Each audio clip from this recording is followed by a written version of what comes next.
সব নামাজি দামি, কিন্তু ফজর আলাদা দাম আছে। আকিমিস সালাতা লিদুলুকিশ শামসি ইলা গাসাকিল লাইলি ওয়া কুরআনাল ফাজর ইন্না কুরআনাল ফাজর ইন্না কুরআনাল ফাজরি কানা মাশহুদা। ফজরের নামাজ, যেটা ফজরের নামাজটা হলো মুমিনের নামাজের ভেতরে সাক্ষী নামাজ। এই সময় ফেরেশতাদের শিফটি পরিবর্তন হয়। যারা ফজরে যায় তাদের নামাজি হওয়ার গাওয়াহ বেশি হয়। আল্লাহু আকবার, জোরে করে বলেন। অন্য নামাজের সাক্ষী হলো মানুষ বেশি। জোহরের নামাজ, আসরের নামাজ, মাগরিব এশার নামাজের সাক্ষী মানুষ বেশি। আর ফজরের নামাজে মানুষ সব ঘুমে থাকে, জাগ্রত থাকে মালাইকারা। আল্লাহু আকবার, জোরে করে বলেন। এ কারণে ফজর হিফাজতকারী নামাজি গুলা হলো সর্দার নামাজি। যাদের ফজরের হিফাজত আছে এগুলো নামাজির ভেতরে শ্রেষ্ঠ নামাজ। কিছু নামাজি আছে এরা সব পড়ে মসজিদে, কিন্তু ফজর পড়ে ঘরে। আছে না নাই? জোরে বলেন, আরো জোরে বলেন, আছে না নাই? যারা ফজর ঘরে পড়ে এরা পিছের নামাজি। আর যারা ফজর জামাতে পড়ে, দামি নামাজ, কুরবানিওয়ালা নামাজ, দামি ওক্তের নামাজ, আল্লাহর ঘরে আল্লাহর কাছে যায় যারা বসে থাকে, তারা নামাজিদের ভেতরে সর্দার নামাজি। আর আসরের নামাজ, এটারও কসম আল্লাহ তাআলা করতেছেন, ওয়াল আসর। হতে পারে আল্লাহ তাআলা আসরের নামাজের কসম করেছেন। আসরের নামাজটাও একটা দামি নামাজ। ফজরের নামাজ যেমন আমির নামাজ, আসরের নামাজ হলো ওজির নামাজ। ফজরের ওয়াক্ত হলো মাকামে নবুওয়াত, আর আসরের ওয়াক্ত হলো মাকামে বেলায়াত। আসর যারা গুরুত্বের সাথে হিফাজত করে তাদেরকে আল্লাহ তাআলা ওয়ালায়াতের উঁচু মর্যাদা দান করে। আল্লাহু আকবার কবীর। ওলি হিসেবে তারা গ্রহণযোগ্য ওলি হয়, কারণ আসরের ওয়াক্ত সবচেয়ে নামাজের মধ্যে দুর্বল ওয়াক্ত। 5 ওয়াক্ত নামাজের ভেতরে সবচেয়ে স্পর্শকাতর দুর্বল নামাজের ওয়াক্ত হলো আসরের নামাজ। কারণ সারা দিন মেহনত করার পরে ক্লান্ত বদনের নামাজ হলো আসরের নামাজ। ঘুমের ঘরে একটা নামাজ বেশি কাজা হয়, ওটা হলো ফজর। আর জাগ্রত অবস্থায় অবহেলায় যে নামাজটা বেশি কাজা হয় তার নাম হলো আসর। এটা কাজা হইতে জাগ্রত লাগে না, অসতর্ক হইলেই কাজা হইয়া যায়। অবহেলা করলে নামাজটা কাজা হয়ে যায়। সূর্য ডুবে যায়, বাস স্ট্যান্ড নামছে, চিন্তা করতেছে বাসায় যায় নামাজ পড়ি, রিক্সা ওইটা জামে পড়া নামাজ রিক্সায় গেছে, যাই ওই কাজটা শেষ করে অমুক জায়গায় যায় নামাজটা পড়ি। ওই জায়গা পর্যন্ত যাইতে যাইতে সূর্য ডুবার টাইম হইছে। অবহেলা করলে পরে নামাজটা হারায় যায়। এ কারণে আল্লাহ তাআলা বলে, হাফিজু আলাস সালাওয়াতি ওয়াস সালাতিল ওয়ুসতা, তোমরা তোমাদের সব নামাজ হিফাজত করো, বিশেষভাবে আসর দেখে রাখো। বিশেষভাবে আসরের নামাজকে তোমরা গুরুত্বের সাথে হিফাজত করো। কারণ আসরের গুরুত্ব যাদের থাকে, আসরের গুরুত্ব যত বেশি হয় বান্দার গুরুত্ব আল্লাহর কাছে তত বেশি হয়। বান্দাটার গুরুত্ব বাড়ে ওলি হিসেবে।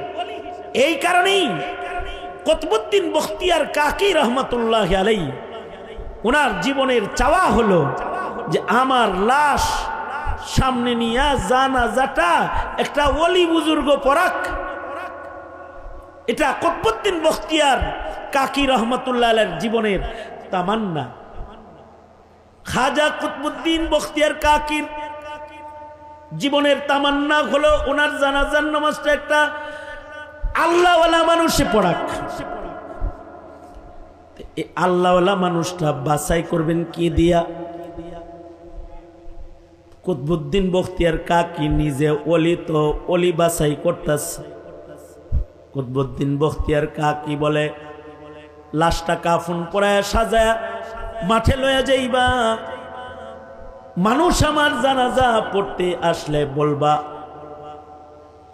যে কুতবুদ্দিন বখতিয়ার কাকি বলে গেছেন যার ভেতরে 4টা গুণ পাওয়া যাবে সে যেন জানাজা পড়ায়া দেয়। 1 নাম্বার গুণ, যার বালেগ হওয়ার পর থেকে জানাজা পর্যন্ত তাকবীরে উলা কাজা নাই। বালেগ হওয়ার পর থেকে জানাজা পর্যন্ত যার জীবনের তাকবীরে উলা ফৌত হয় না। কতটুকুন গুরুত্ব থাকলে একটা মানুষ সারা জনম তাকবীরে উলার নামাজ পড়তে পারে? নামাজে কত গুরুত্ব দিল।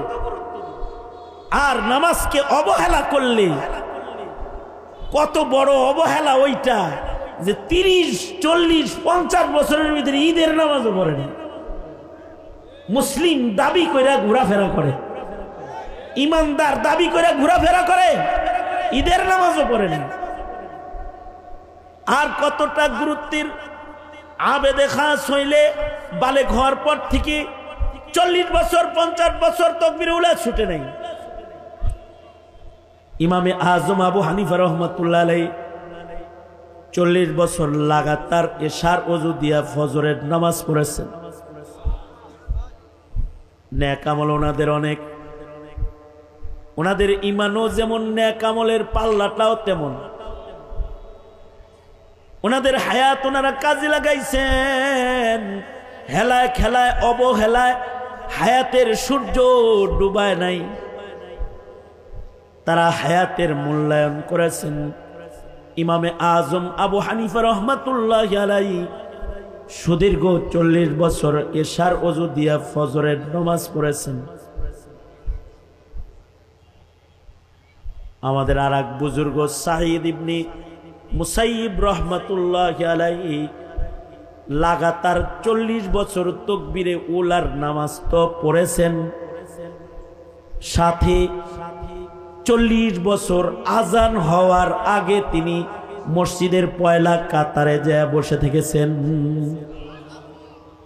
40 বছর মুয়াজ্জিন আজান দেওয়ার আগেই মসজিদে। তো ওনাকে বলা হয় হযরত, 40 বছর মুয়াজ্জিন আজান দেওয়ার আগে মসজিদে বসে থাকেন কি লাগা?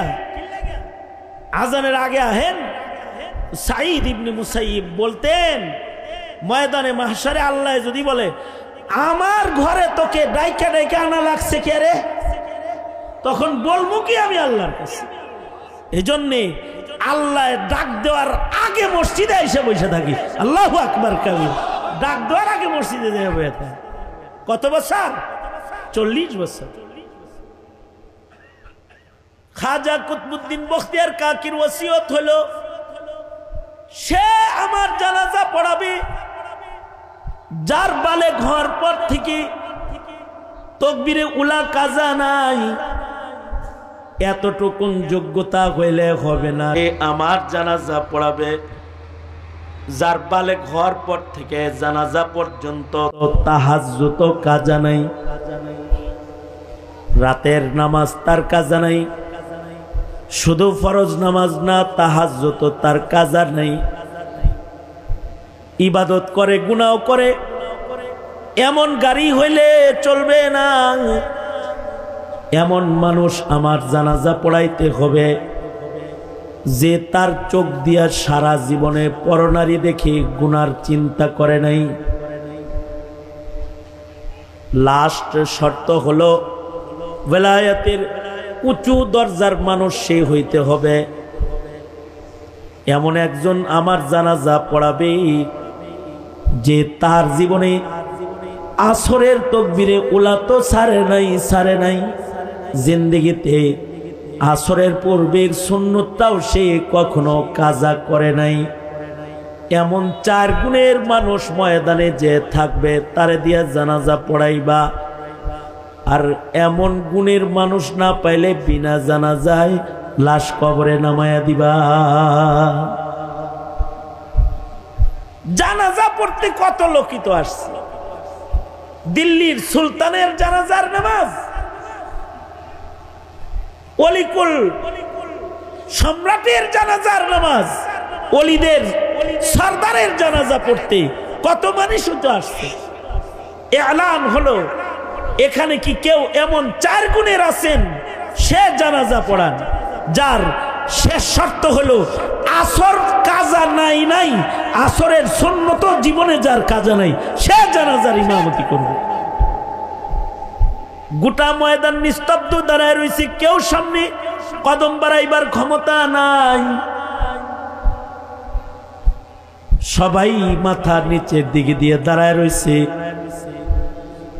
কিন্তু খাজা কুতবুদ্দিন বখতিয়ার কাকি রহমাতুল্লাহের মুরিদ, দিল্লির শাসক সুলতান শামসুদ্দিন আলতামাস রহমাতুল্লাহ আলাইহি, দিল্লির বাদশাহ, তিনি উনার কদমকে জানাজার সামনে আগে বাড়ায় দিয়েছেন। কুতবুদ্দিনের কপালের ভেতরে চুমা লাগায়া কয়, নিজের ওলায়াত দিয়ে হাসতে হাসতে আল্লাহর কাছে যাও, আর পরের গোপন আমল ফাঁস করে যাও কেন? আজকে তোমার জানাজা পড়াইতে আমার জিন্দেগীর সাধনাকে মানুষের কাছে আমি ফাঁস করে দিলাম। হাসরের মাঠে যদি ধরা খায়া যায়, এরে আল্লাহর কলি এ শামসুদ্দিন আলতামাসকে রাইখা কিন্তু আবার আল্লাহর জান্নাতে যায় না। তিনি কদম বাড়াইয়া দিলেন এবং জানাজার ইমামতি করলেন। তার মানে হলো জিন্দেগিতে আসরের সুন্নত কাজা নাই। আসরের ওয়াক্তটা ওলি ওয়াক্ত, ওয়ালায়াত, মাকামে ওয়ালায়াত, এটার হিফাজত যারা করে তাদের আল্লাহ তাআলা ওয়ালায়াতে খাসা বিশেষ ওলির মর্যাদা তাদেরকে আল্লাহ তাআলা দান করে। এ কারণে আল্লাহ তাআলা বলে, নামাজ পড়া আমার প্রিয় হইবা, কিন্তু বিশেষভাবে আসর পড়ো। আবার আল্লাহ তাআলা আসরের নামাজের কসম করে আমাদেরকে আসর দেখায়া দিয়া বলে, সাবধান, আসর নিয়ে কিন্তু হেলা খেলা করিস না। আসর কিন্তু দামি নামাজ, আসর কিন্তু হেলা করলে কাজা হয়ে যাওয়ার মতো নামাজ। সাবধান, আসরের কসম, আসরে তাকাও। অথবা তোমার মূল্যবান দামি হায়াতের কসম, কালের কসম, মহাকালের কসম, সময়ে তাকায় দেখো, সময় অবহেলা করে নষ্ট করো না। কারণ ইন্নাল ইনসানা লাফি খুসর, মানুষের সময় কিন্তু আসরের মতো হঠাৎ করে ফুরায়া যায়। আসর যেমন অবহেলা করলেই কাজা হয়ে যায়, হায়াত অবহেলা করলেই মালাকুল মউত কিন্তু হঠাৎ করে দুয়ারে দাঁড়ায়া যায়। কারণ সব মানুষ ধ্বংসের ভেতরে আছে, সব মানুষের হায়াত কমতাছে, সব মানুষের বিদায়ী ঘন্টি কাছে আসতেছে। পৃথিবীতে যত মানুষ আছে, দুনিয়া মুদবিরাতুন ওয়াল আখিরাতু মুকবিলাতুন, দুনিয়া কিন্তু ফুরা যাইতেছে, কবর কিন্তু তোমাদের সামনে আইতাছে। কবর সামনে আসার দিক দিয়া আর হায়াত ফুরানোর দিক দিয়া সব মানুষ লসে আছে, ক্ষতির ভেতরে আছে। আল্লাহ কসম করে বলেন, আসরের কসম, সকল মানুষ ধ্বংসে আছে, সবাই মৃত্যুর দিকে আগাইতেছে, সব মরণের দিকে আগাইতেছে, সবার মরণ কাছে আইতেছে। মক্কায় যে বসা আছে তারও হায়াত কমতেছে, মদিনায় বসা আছে তারও হায়াত কমতাছে, প্রেসিডেন্টের চেয়ারে বসা আছে তারও হায়াত কমতেছে, রাস্তার ফকির ভিক্ষুক তারও হায়াত কমতেছে। হঠাৎ করে বেলা ডুবে যাবে আসরের মতো, আসর যেমন হঠাৎ করে চলে যায়, মানুষের হায়াতে বেলা হঠাৎ করে ডুবে যাবে, মেলা ভেঙ্গে যাবে হঠাৎ করে। আর মরণের পরে কবরের ভয়ঙ্কর গর্ত হঠাৎ করে সামনে চলে আসবে। সাবধান, যদি অসতর্ক থাকো তাহলে কিন্তু দোজকে পড়ে যাইবা, ধ্বংস হয়ে যাইবা। আর যদি ছোট্ট হায়াতে একটু সতর্ক জীবনযাপন করতে পারো তাহলে মরণ কাছে আইলেও তোমার সমস্যা নাই। দুনিয়ার ছোট হায়াত শেষ হবে, মরণ দিয়া তোমার জান্নাতের লম্বা হায়াত আল্লাহ তোমাকে স্থায়ী হায়াত দান করবে। সবাই মরলে লস নাই, কিন্তু বেঈমান মরলে লস আছে। বেআমল মরলে লস আছে, আমলওয়ালা মরলে লস নাই। আমলওয়ালার হায়াত ফুরায় গেলে লস নাই, ইমানওয়ালার হায়াত ফুরায় গেলে লস নাই। যে ইমানওয়ালা একদিক দিয়ে তার হায়াত ফুরাবে, আর এক দিক দিয়া আল্লাহ তাআলা জান্নাতের ইস্তেকবাল লয়া তার দরজায় দাঁড়ায় যায়, তার লস নাই। ইস্তেসনা হলো তারা সব মানুষ লসে, কিন্তু যার ইমান আছে তার লস নেই। কিন্তু যদি বেঈমান হয়ে যায় তাহলে লসে পড়ে যাবে, মরার সাথে সাথে দোজখে চলে যাবে। আর যদি মরার সময় মুমিন হালতে রয় তাহলে লস নাই, জান্নাতে ঢুকে যাবে। মরার সময় তার সাথী যদি নেক আমল হয় লস নাই, তার নেক আমল কবরে তাকে পাহারা দিয়া আরামের ঘুম ঘুম পাড়ায় দিবি। ময়দানে মাহশরে বিচারের আদালতে নেক আমলের পুটলা লইয়া আল্লাহর সামনে এসে দাঁড়ায় যাবে। যার গুনাহ নাই নেক আমল আছে এমন পুটলা লইয়া দাঁড়ায় যাবে। ভয় নাই, লস নাই, নেক আমল ওজন হয়ে যাবে। আর জান্নাতের স্থায়ী মৃত্যুবিহীন হায়াত আল্লাহ তাআলা তাকে চিরদিনের জন্য দান করবে। কিন্তু যদি হয় বেঈমান, যদি ঈমান না থাকে তাইলে তার লস। এ কারণে আমি যেন বেঈমান হিসেবে কবরে চলে না যাই, আপনি যেন বেঈমান হিসেবে কবরে না যান, অথবা নাস্তিকদের দলে কবরে না যান, অথবা কাদিয়ানীদের দলে কবরে না যান, ইমানদারের দলে যেন কবরে যাওয়া হয়। এটা হলো খেয়াল করার বিষয়। আমার সন্তান যেন হিন্দুদের দলে কবরে চলে না যায়, নমাজির দলে ইমানদারের দলে যেন কবরে যায়। এটা হলো বিবেচনার বিষয়। কারণ তার ঈমান যদি কবরে যাওয়ার সময় সাথী হয় তাহলে সে আল্লাহর কাছে গেল, আর যার ঈমান সাথী না সে শয়তানের কাছে গেল। ঠিক কিনা? জোরে আওয়াজ করে বলেন। বেঈমানের কাছে গেল। 16টা বছর এই প্রজন্মরে বেঈমান বেআমল বানাইবার চেষ্টা করেছে আওয়ামী লীগ সরকার। 16টা বছর। যত সামান্য ঈমান, এইটা থেকে জাতির মুসলমানদেরকে দূরে সরাইছে।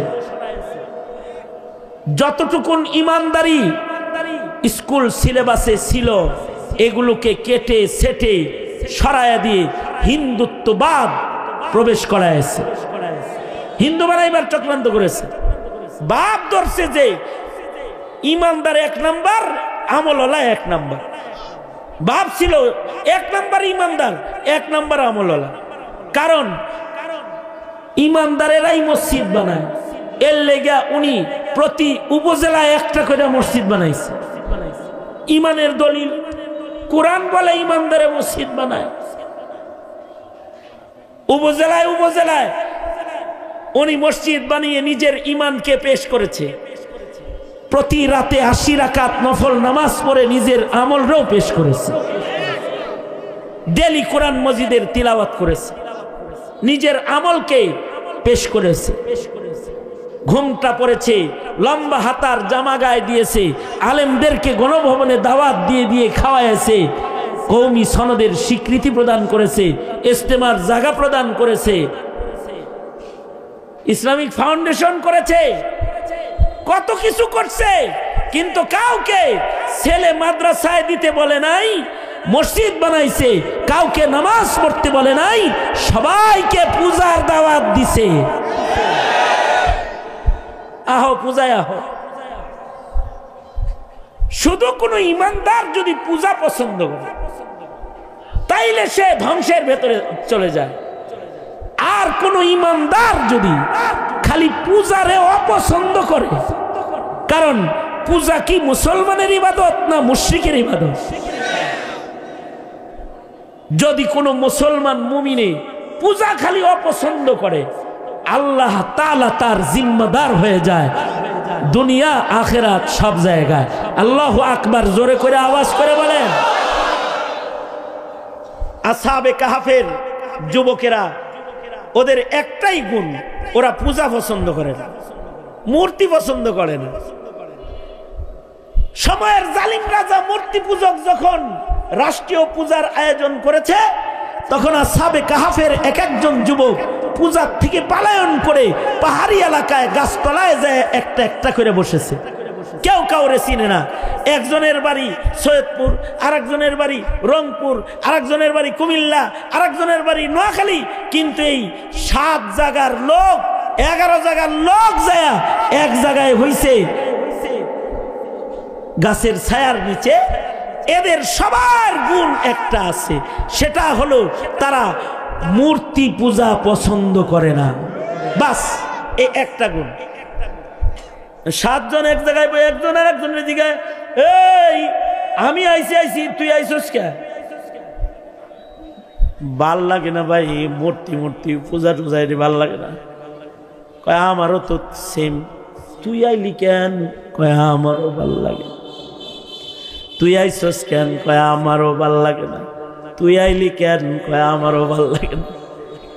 এই সব মূর্তি ভাল লাগে না গ্রুপ সব এক জায়গায় হয়ে গেছে।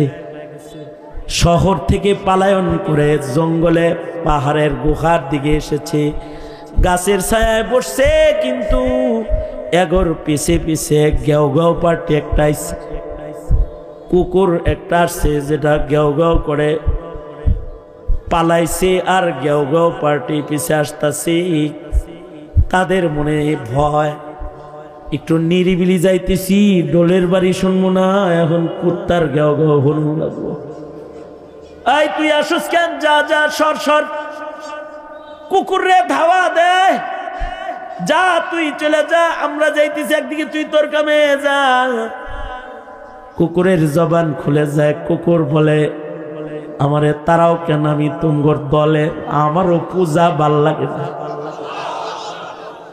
কুকুর যখন তাদের দলে চলে গেছে, আল্লাহ তাআলা 309 বছর ইমান পছন্দকারী, শিরক ঘৃণাকারী গুণের মুমিনদেরকে আল্লাহ তাআলা 309 বছর গুহার ভেতরে ঘুম পাড়ায় আরামে ঘুমন্ত অবস্থায় তাদের আল্লাহ তাআলা খানা পিনা খাওয়াইছে, রিজিক দান করেছে। শুধু এ আসহাবে কাহাফকেই ঘুম পাড়ায় নাই, কুকুরকেও ঘুম পাড়ায়ছে।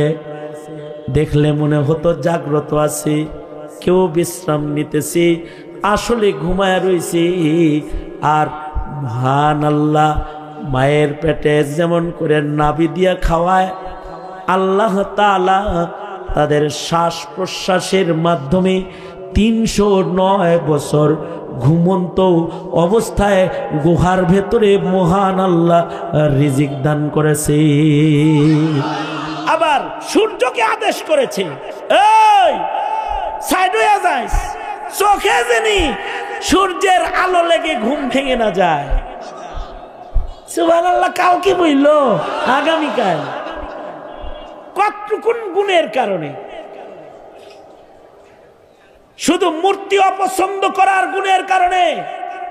যদি 309 বছরের ঘুম হয়, তাহলে বৈষম্য বিরোধী ছাত্র জনতার সেই মূর্তি ঘৃণা, ইমানের সেই সৈনিকের কাফেলা যারা 5 তারিখে দেশ রাজাকার মুক্ত করে, মহিলা রাজাকার, একদিন রাজাকার চিনছেন টুপিদারিওয়ালা রাজাকার, এখন দেখলেন হেলিকপ্টারওয়ালা রাজাকার। এই হেলিকপ্টারওয়ালা রাজাকারকে ইন্ডিয়া পাঠায়া দিয়ে 24 ঘন্টার ভেতরে শাহজালালের মাটির ইমানদাররা প্রমাণ করেছে আসহাবে কাহাফের মতো মূর্তি তাদের ঘৃণার বস্তু। 24 ঘন্টার ভেতরে টোটাল বাংলাদেশ মূর্তি মুক্ত দেশে রূপান্তরিত করেছে। এই যে মূর্তির প্রতি ঘৃণা যারা প্রকাশ করেছে, আমি বিশ্বাস করি এই ইমানদারিটাও যদি তাদের কবরে চলে যায়, ইসরাফিলের বাঁশি পর্যন্ত আসহাবে কাহাফের মতো আরামের ঘুম ঘুমাবে, কবরের ঘরে তাদের কেউ কষ্ট দিতে পারবে না। কারণ ইল্লাল্লাযীনা আমানু, কবরে কষ্ট তার যার ঈমান নাই, কিন্তু যার ঈমান আছে তার কবরে কষ্ট নাই, তার হাসরে কষ্ট নাই। তাকে সুখ দেওয়ার জিম্মাদার কে? চিল্লায় আওয়াজ করে বলো। একে তো নাস্তিক, কাদিয়ানি, এদেরকে সুবিধা দিয়ে সংসদ সদস্য বানায়, ইমানের কথা বলনেওয়ালা আলেমদেরকে জেলে দিয়ে নাস্তিকতা প্রতিষ্ঠার মিশন তারা করেছে। দ্বিতীয়ত আমল বরবাদ করার জন্য বেদাতীদেরকে এমপি বানায়েছে। আর শেষ বেলায় কিছু দাতি ইবাদত যারা করে তাদের মসজিদে চোখের পানির জায়গায় জুলুমের রক্ত ঝরাইবার জন্য এই আওয়ামী লীগ ইতাআতির জন্ম প্রদান করেছে। এইভাবে করে ঈমান আর আমলকে তছনছ করে দিয়েছে, আমাদের শিক্ষা সিলেবাসকে ধ্বংস করে দিয়েছে। জানি না যদি এই শিক্ষা সিলেবাস যেটা এখন আছে, অথবা যে অবস্থায় এখন ছেলেরা ধর্ম শিখে, ঈমান শিখে, এই নীতি রীতি নীতি যদি চালু থাকে, ওই দিন বেশি দূরে নয়, শাহজালালের বাংলায় প্রজন্ম তোমার সন্তানকে মুসলিম হিসাবে পাওয়া কঠিন হয়ে যাবে। সুতরাং একটা সময় এসেছে, অথবা সাউবিল হকের সময়, সত্য বলার সময় এসেছে।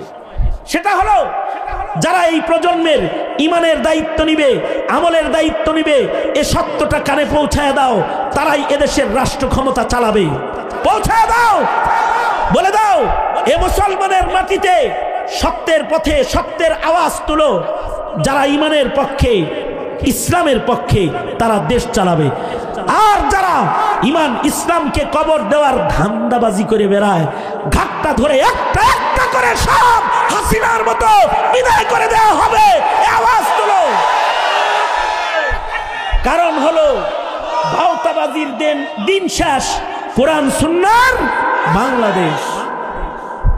হ্যাঁ, এই হক হক্কানিয়তের পথে চলতে গেলে তোমাকে কুরবানি দেওয়া লাগতে পারে, অথবা সাউবিস সাবর, তোমাকে এই কুরবানি কেউ গ্রহণ করে নিতে হবে। আল্লাহ তাআলা সালেহ ইনসান ও মুসলিহদের জামাতের মাধ্যমে জমিনের তহারাত ও পবিত্রতা, আবেদ ও মুজাহিদদের মাধ্যমে, দাঈদের মাধ্যমে জমিনকে আল্লাহ পাকের খেলাফত প্রতিষ্ঠার জন্য আল্লাহ তাআলা মৌলিক নীতিমালা সূরাতুল আসরের ভেতরে সংক্ষেপে বর্ণনা করেছে। যদি এর আদলে কেউ নিজেকে করে, সে ক্ষতির থেকে বাইচা যাবে। যদি এর আদলে পরিবার গড়ে, পরিবার ক্ষতির থেকে বেঁচে যাবে। যদি সূরা আসরের আদলে সমাজ গড়ে, সমাজ ক্ষতির থেকে বেঁচে যাবে। সূরাতুল আসরের আলোকে যদি দেশ গড়ে, তো ওই দেশ ধ্বংসের হাত থেকে রেহাই পেয়ে যাবে। সুতরাং উলামায়ে কেরামের সোহবতে থেকে কোরআন সুন্নাহর আলোয় নিজের জীবন চালাতে সদা প্রস্তুত থাকবো ইনশাআল্লাহ। জোরে আওয়াজ করে বলেন ইনশাআল্লাহ, আরো জোরে আওয়াজ করে বলেন ইনশাআল্লাহ। وقال النبي صلى الله عليه وسلم كل أمتي يدخلون الجنة إلا من أبى قيل من يأبى يا رسول الله قال من أطاعني دخل الجنة ومن عصاني فقد أبى أو كما قال عليه الصلاة والسلام اللهم صل على محمد وعلى آل محمد كما صليت على إبراهيم وعلى آل إبراهيم إنك حميد مجيد اللهم بارك على محمد وعلى آل محمد كما باركت على إبراهيم وعلى آل إبراهيم إنك حميد مجيد। টঙ্গী দারুল উলুম মাদ্রাসার আয়োজনে আয়োজিত হাফিজুল কোরআন দৌরা হাদিসের ফারিগিন হাফেজ আলেমদের পাগড়ি প্রদান উপলক্ষে আয়োজিত দোয়া মাহফিলের মোহতারাম সদর, মোহতারাম সভাপতি, উপস্থিত হজরত বুজুর্গ উলামায়ে কেরাম, সম্মুখপানে সমবেত দিন প্রিয়, ইসলাম প্রিয়, দিনদার ইমানদার মুমিন মুসলমান ভাইরা, পর্দার আড়াল থেকে আলোচনায় শামিল মা বোনেরা, আল্লাহর দরবারে শুকর, আল্লাহ তাআলা একটা দাওরায়ে হাদিস মাদ্রাসার বার্ষিক দোয়া মাহফিলে আল্লাহ তাআলা আমাদের আসার বসার তৌফিক দান করেছেন। কালিমাতুশ শুকর পড়ি, শুকরিয়া আদায় করি, মুহাব্বতে ভক্তি ভরে সমস্বরে আওয়াজ করে বলি আলহামদুলিল্লাহ। টঙ্গী দারুল উলুম মাদ্রাসার যে কোনো প্রোগ্রামে আমার হাজিরিটা মোহতারাম সাহেব হুজুর কামনা করেন। ওনার স্নেহ ভালোবাসা আমার প্রতি অনেক বেশি। আমি চেষ্টা করি হাজিরা দেওয়ার, ওই মোহাব্বতের একটা হক আদায়ের জন্য আপনাদের সামনে বসা। এত সময় পর্যন্ত খুব মজাদার তথ্যবহুল কথা যোগ্য বুজুর্গ শেখুল হাদিস মুহাদ্দিস আলিমী দ্বীন দোস্ত হাবিবুল্লাহ মাহমুদ কাসিমি দামাত বরকাতুহুম শুনাইছেন। আমাকে নির্দেশ করা হয়েছে কিছু বলার জন্যে, তাই আমি বরকতের নিয়তে সূরাতুল আসর তিলাওয়াত করেছি এবং নবী পাকের একটি হাদিস পেশ করেছি। এগুলোকে সামনে করে কিছু কথা। আল্লাহর কালামের 114 সূরার মধ্যে সূরাতুল আসর কোরআনে করিমের সূরার সিরিয়ালে 103 নাম্বার মক্কি সূরা, নাজিল হওয়ার দিক দিয়ে এটি 13 নাম্বার সূরা হিসেবে, নাজিলের দিক দিয়ে 13 নাম্বার, সূরার সিরিয়ালে 103 নাম্বার। আজব মিল, মাত্র 3টা আয়াত সূরার ভেতরে আছে, কিন্তু বড় বরকতি সূরা। এই সূরা নাজিল হওয়ার পরে এই সূরা সম্পর্কে ইমামে শাফি রহমতুল্লাহ আলাইহি বলেন, এই সূরা নাজিল হওয়ার পরে আর যদি কোরআনে করিমের কোনো আয়াত সূরা নাজিল নাও হইতো, আর সারা দুনিয়ার মানুষ যদি এই এক সূরাতুল আসরের আলোকেই জীবন কাটাইতো, তাহলে সারা দুনিয়ার মানুষকে আল্লাহর জান্নাতে নেওয়ার জন্য সূরাতুল আসর যথেষ্ট সূরা। সাহাবায়ে কেরামের একটা আমল ছিল, এক সাহাবী যদি আর এক সাহাবীর সাথে মুলাকাত হইতো, সূরাতুল আসর সংক্ষেপে শোনায়া দিত। এটা সাহাবায়ে কেরামের আমল।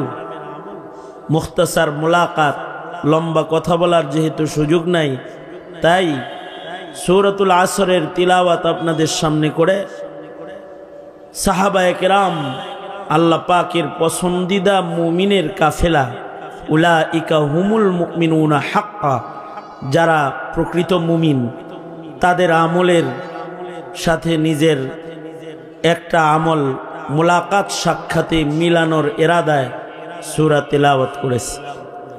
সূরার শুরুতে একটা কসম আছে, আল্লাহর কালামে বহুত কসম আছে।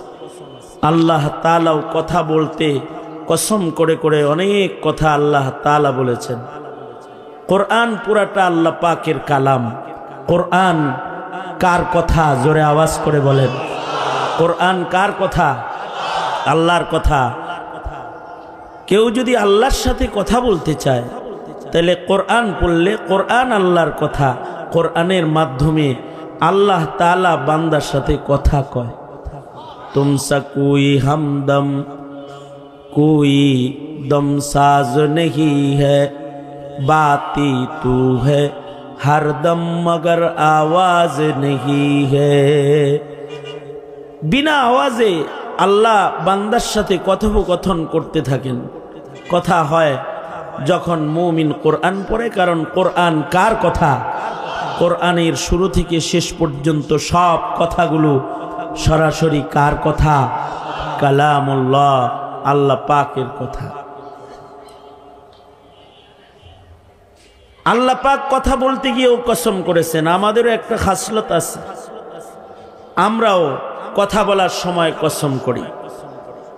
মানুষেরও আদত, মানুষ কথা বলতে কসম করে, কিন্তু মানুষ কসম করে কথা বলে তার কথা বিশ্বাস্য বানাইবার জন্যে, তার কথার ওজন বাড়াইবার জন্যে, তার কথাটা মার্কেটে চালাইবার জন্য, তার কথাটা আস্থা পয়দা করার জন্য সে কসম খায়। এটা মানুষের স্বভাব। এই এরম কাম করলি, এটা করার কি তো ঠিক হইছে? না ভাইজান, আমি তো করি নাই। তুই ছাড়া এমন কাম কেউ করে নাই। না ভাই, আমি করি নাই। কিন্তু না, তুই করছস। দেখেন ভাই, আল্লাহর কসম আমি করি নাই।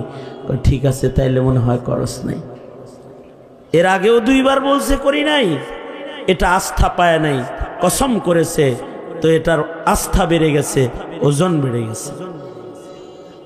মানুষের স্বভাব হলো, মানুষ যখন কথা কয়, কসম করে কথা কয়, তো কথার ওজন বাড়াইতে, কথাটাকে বিশ্বাস্য কথা বানাইতে, কথা মার্কেটে চালাইতে কসম করে কথা কয়। আল্লাহ তাআলাও আল্লাহর কালামে বহু জায়গায় বহু কসম করে করে আল্লাহ তাআলা বান্দাকে খবর দিছেন, কথা বলছেন। আল্লাহ পাকের কোনো কসম কিন্তু আল্লাহ পাকের কথা মার্কেটে চালানোর জন্য কসম না, অথবা আল্লাহর কথার ওজন বাড়ানোর জন্য আল্লাহ তাআলা কথায় কসম করেন নাই। আল্লাহ পাকের কথা কসম করে বিশ্বাস্য বানানোর দরকার নাই। ওমান আসদাকু মিনাল্লাহি কিলা, আল্লাহর চাইতে সত্য বলনে ওয়ালা তো আর কেউ নাই। আল্লাহর কথা তো সবই বিশ্বাস্য, এবং কালামুল মুলুকি, মুলুকুল কালাম, আল্লাহর কথা তো কথার রাজ্যের রাজা রাজা কথা। সুতরাং এই কথা পাবলিক রে খাওয়ানোর লেগা কসম করার আল্লাহর দরকার নাই।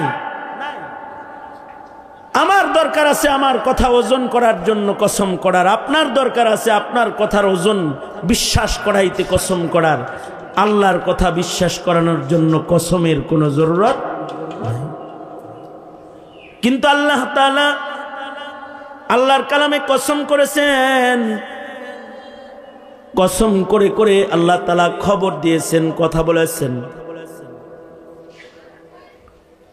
যখন যে জিনিসের কসম করেছেন, কসম করে আল্লাহ তাআলা ওই জিনিসের মূল্য পেশ করেছেন। আল্লাহ তাআলা কোনো কম দামি জিনিসের কসম করেন নাই। আল্লাহর কালামে যত কসম আছে, কসমের বস্তুটা দামি বস্তু, তাই বস্তুটার মূল্য বুঝাইতে আল্লাহ নিজে বস্তুটার কসম করছেন। অর্থাৎ মানুষকে কোনো বিষয়ে দৃষ্টি আকর্ষণ করতে আল্লাহ তাআলা ওই বিষয়ে কসম করেছেন। মানুষকে কসমের দ্বারা আল্লাহ তাআলা যে জিনিসের কসম করেছেন তার দিকে দৃষ্টি আকর্ষণ করেছেন। আল্লাহ বলে ওয়াশ-শামস, সূর্যের কসম, তার মানে সূর্য যেন তেন কিছু না। আবার সূর্যের থেকে শিক্ষা নেওয়ার অনেক কিছু আছে। কত বড় সূর্য আল্লাহ তাআলা আসমানে ঝুলাইয়া দিচ্ছেন। সূর্য যত বড় আল্লাহ তাআলা তাইলে কত বড়। সূর্যের পাওয়ারই যদি এত হয়, আল্লাহর পাওয়ার কত। সূর্য যেমন সব সময় আলোকিত রয় না, মানুষও সব সময় তাকে দেখা যায় না। সূর্য যেমন হারিয়ে যায়, ডুবে যায়, মানুষও এক সময় ডুবে যায়। চাঁদের কসম করেছেন, চাঁদ যেমন সব সময় থাকে না, কখনো চাঁদের আলো কমে যায়, মানুষেরও সৌন্দর্য ধীরে ধীরে কমে যায়। এক সময় মানুষের সৌন্দর্য হারায় মানুষ আমাবস্যার অন্ধকার হয়ে যায়। সুম্মা রাদাদনাহু আসফালা সাফিলিন। আবার কখনো আল্লাহ তাআলা তারকার কসম করেছেন, ওয়ান নাজম, তারকারাজির কসম করেছেন। সব তারকার গতি এক না, সব তারকার আলো এক না, সব মানুষ এক না, সব মানুষের যোগ্যতা এক না, সব মানুষের চলার গতি এক না। কসম করে করে আল্লাহ পাকের আসমানি কুদরত আল্লাহ তাআলা বান্দাকে দেখায়েছেন। জমিনবাসীকে শিক্ষা নিতে আকাশের তারকার দিকে দৃষ্টি আকর্ষণ করেছেন। কখনো দিবসের কসম করেছেন, কখনো রাতের কসম করেছেন। রাতের হালত একরকম না, মানুষের হালত মুখতালিফ। দিনের আলো একরকম না, মানুষের হালত একরকম না। কখনো তীব্র প্রখর, কখনো মিষ্টি মধুর, কখনো শীতল আলো। মানুষের হালত এক না, মুখতালিফ। দিন রাত যেমন পাল্টায়, বারবার মানুষের জীবন এরকম পাল্টায়। বারবার মানুষের জীবনে জোয়ার ভাটা এসে যায়। আল্লাহ তাআলা বস্তুর কসম করে করে বস্তুর দিকে দৃষ্টি আকর্ষণ করে আল্লাহ পাকের কুদরত দেখতে বলেছেন। কখনো কখনো আল্লাহ তাআলা দামি বস্তুর দাম বুঝাইতে কসম করেছেন। ওয়াত্তিন ওয়াজ্জাইতুন, সাধারণ ফলের মতো ফল না, দামি ফল। এর ভেতরে বরকত বেশি, ফলগুলা দামি। মুবারক জমিনের ফল, বরকতি জমিনের ফল। কসম করে ফলগুলোর মর্যাদা বৃদ্ধি করেছেন।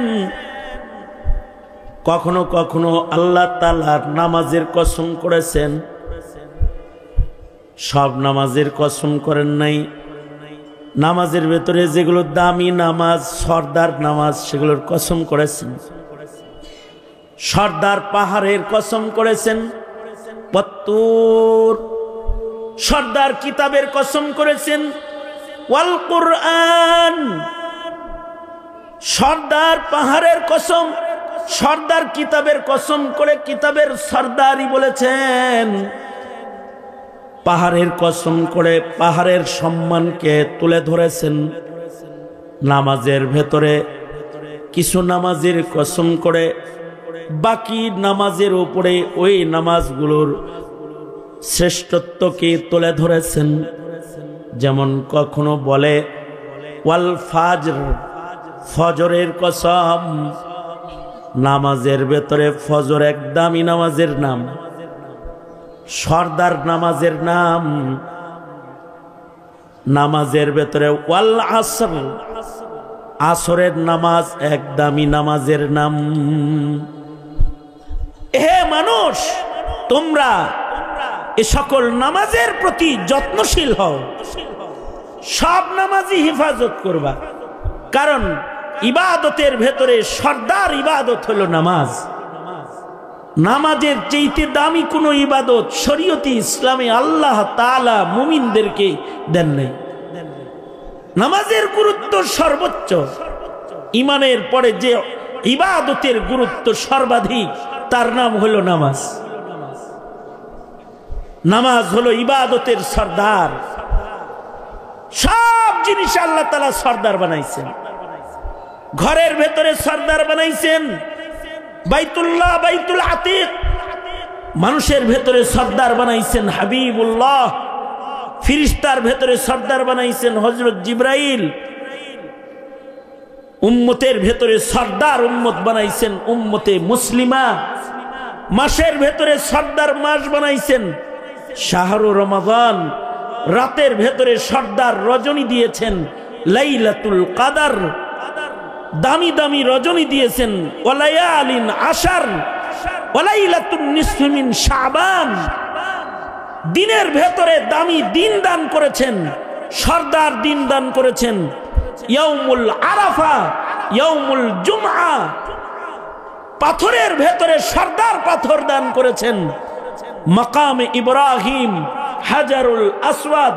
পাহাড়ের ভেতরে সর্দার পাহাড় দান করেছেন ইন্নাস সাফা ওয়াল মারওয়াতা মিন শাআইরিল্লাহ। সব কিছুর ভেতরেই আল্লাহ তাআলা সর্দার দান করেছেন। দিন রাতের 24 ঘন্টার ভেতরে সব ঘন্টা সময়ের দাম এক না। 24 ঘন্টার ভেতরে ফজরের দাম আলাদা। ফজরের ওয়াক্ত হলো সর্দার ওয়াক্ত, মাকামে নবুয়ত।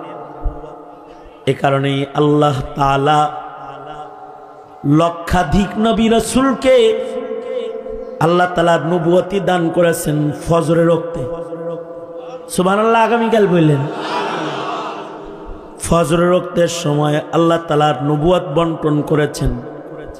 বাবা আদম থেকে শুরু করে আমাদের নবী পর্যন্ত সব নবীকে আল্লাহ তাআলা নবুয়ত দান করেছেন ফজরে। এ কারণে ফজরের মূল্যও বেশি, এ কারণে ফজরের সওয়াবও বেশি। ফজরে কুরবানিও আল্লাহ তাআলা বেশি রেখেছেন। ফজরের ওয়াক্তও দামি, ফজরের কুরবানিটাও দামি। ঘুম থেকে দুর্বল বদনে বিছানা ত্যাগ করে লেপের নিচ থেকে উঠে ঠান্ডা পানিতে ওযু করে কুয়াশার শীতে হেঁটে হেঁটে মসজিদে যায়া আল্লাহর সামনে দাঁড়ায়া হাজিরা দিয়া বলতে হয় আল্লাহ আসছি, আল্লাহু আকবার কবীরা। এই হাজিরার মূল্য বেশি। এই হাজিরাটাকে আল্লাহ তাআলা সাক্ষী হিসাবে পেশ করবে, নামাজি বান্দার নামাজি হওয়ার দলিল হিসাবে পেশ করবেন ময়দানে মাহশর। এ কারণে সব নামাজি দামি, কিন্তু ফজর আলাদা দাম আছে।